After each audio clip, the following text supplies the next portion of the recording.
125 years is a very long time. In 1898, the then Morgan Athletic Club was established, which over the course of that 125-year history would evolve into the Arizona Cardinals.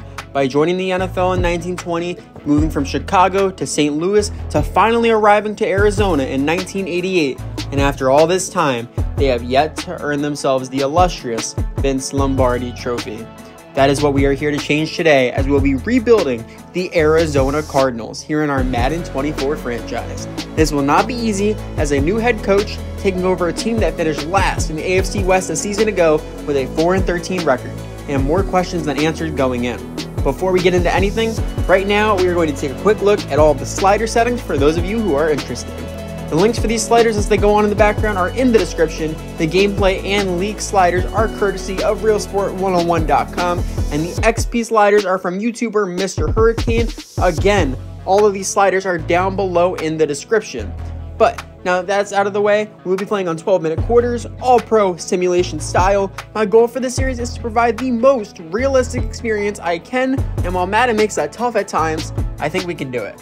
We will be playing the games just like we did in Madden 23. We will attempt to let the players play out their ratings as much as possible. So while on defense, I will most likely only be controlling the worst D linemen we have on the field at that time. Also, same as Madden 23, we will be putting out 2 episodes per in-game week, 1 episode with the game, and 1 news episode discussing what happened in that game, doing any team building tasks, and preparing for the next game to come. Now that we've discussed how this series will work, let's take a moment to focus on some of our most important players this year out of this young, inexperienced core. We start with this team's starting quarterback, Kyler Murray. After being drafted #1 overall back in 2019, Murray has been impressive with his athleticism over the course of his career and has secured himself the big franchise QB contract he was looking for 5 years, $230.5 million. However, his work ethic has been called into question as of late, and he's coming off an ACL injury, which he suffered in Week 14 of this past season. He will be kept out from this until Week 10 of this year. That means our starting quarterback to begin the year will be none other than rookie Clayton Tune, who's picked up in the 5th round of this year's draft. And while we may not see a ton in him right now, coming off a senior season at Houston, in which he threw for 4,000 yards and 40 touchdowns, this is a great opportunity for him to make something out of nothing, especially with the uncertainty we have with Murray as of this moment. In the receiving game, our #1 option is going to be Hollywood Brown, following the departure of DeAndre Hopkins in the offseason. After being picked up from Baltimore in a 2022 draft day trade in exchange for a first, he proceeded to put up 700 receiving yards and 3 touchdowns as a #2 option. His season was cut short as he missed 5 games last year with a chipped bone in his foot. This is another situation of this being a prove-it year, as at 26 years old, he needs to show why he can live up to his nickname of being Hollywood. Now, one of our most interesting player situations on offense is that of second-year tight end Trey McBride, drafted in 55th overall in the 2022 NFL Draft. He had minimal usage in his rookie year as the backup option behind the former Eagle, Zach Ertz. But as Ertz continues to get older and regress, this could be a great opportunity for McBride to be mentored by the former Pro Bowler and become a solid NFL tight end. On the defensive side of the ball, how can we start with none other than the 41st pick of the draft, edge rusher B.J. Ojulari. Coming out of LSU, forfeiting his senior season to enter the draft, he picked up 55 tackles, 5.5 sacks, and even forced a fumble in his junior year.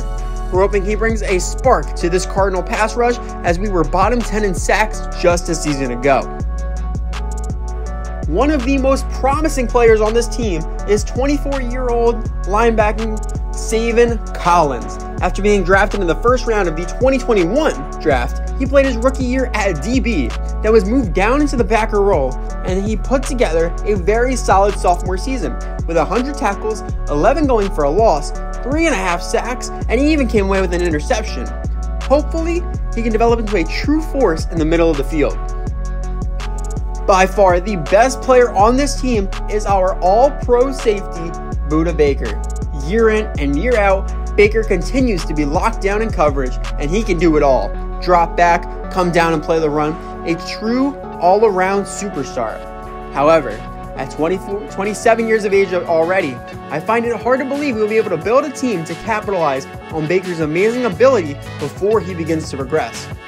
So that means we will have to ask ourselves, do we need to trade him away at some point to get value for him while he is still in his prime? Or do we keep him around for the long haul?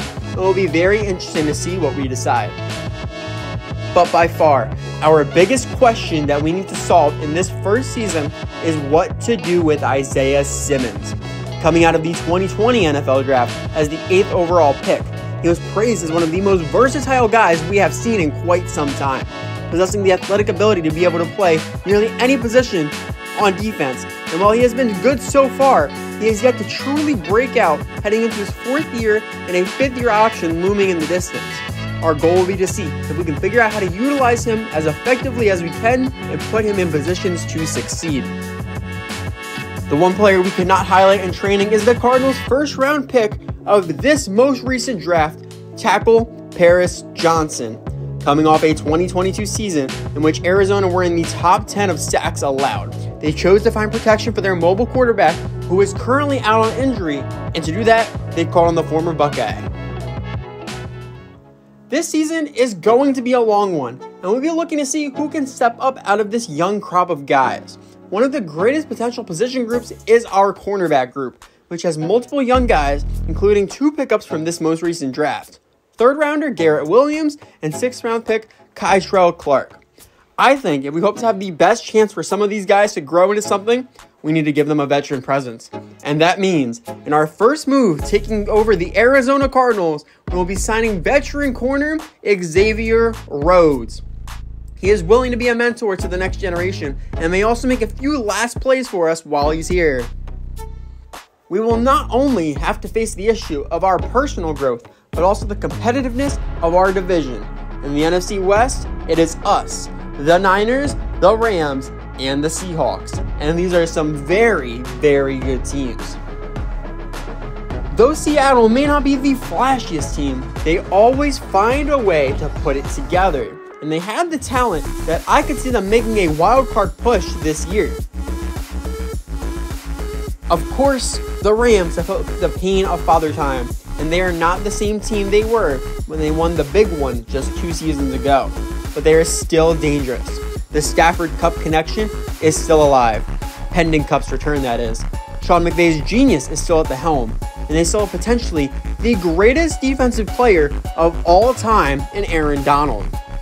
And San Francisco is the greatest threat of them all, a dominant defense led by Nick Bosa and Fred Warner, an offense built like no other with some of the most dynamic playmakers in the game in Debo and CMC, and they have found their guy at QB. And of course, the one that sticks for them has to be Mr. Irrelevant, the last pick in the draft, Brock Purdy.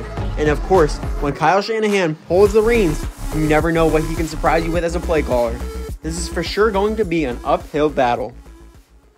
Now that we understand our team and the situations regarding, I think it would be important if we can set some clear goals for us to pursue for this initial season. Starting with number 1, we need to figure out what is going on at QB. This is going to be a season-long issue, which we truly cannot decide on until we meet again next offseason. We'll have to use the first 10 weeks of this season to see if we have anyone on the roster with starter potential. And then, when Kyler returns, we need to decide if he is worth the money we paid him. If not, we must figure out not only how to get out from under that big contract, but who is next to assume that role at QB1. Number 2, we need to determine which of these young guys will truly be a part of our future. As poor as our roster is this year, our young guys will never get more opportunities for playing time than they will this year. So we have to see if guys like McBride, Ojulari, and Johnson can step up and find themselves a long-term role on this team. Number 3, we must decide what to do with Budda Baker. No one ever wants to get rid of their best player, but keeping him may not be best for either us or him. He is already at 27 years old and is under contract for another 2 years. Do we move on from Baker and capitalize on his value, keep him around for the long haul and build around him, or do we simply push the decision back to next year? And lastly, number 4, we have to figure out the question mark that is Isaiah Simmons. We clearly understand he's athletically gifted, but does he have the football skill to effectively produce at a high level in this game? And what role do we put him in? Do we drop him back to safety? Do we rush the passer with him? Or do we simply leave him in the linebacking role he has found himself in here? So many questions and no answers just yet, but I hope you all enjoyed this introduction to our Madden 24 Cardinals franchise. If you did, remember to like, comment, subscribe, turn on the notifications down below, and I can't wait to see you all for our first preseason game in which we take on the Denver Broncos.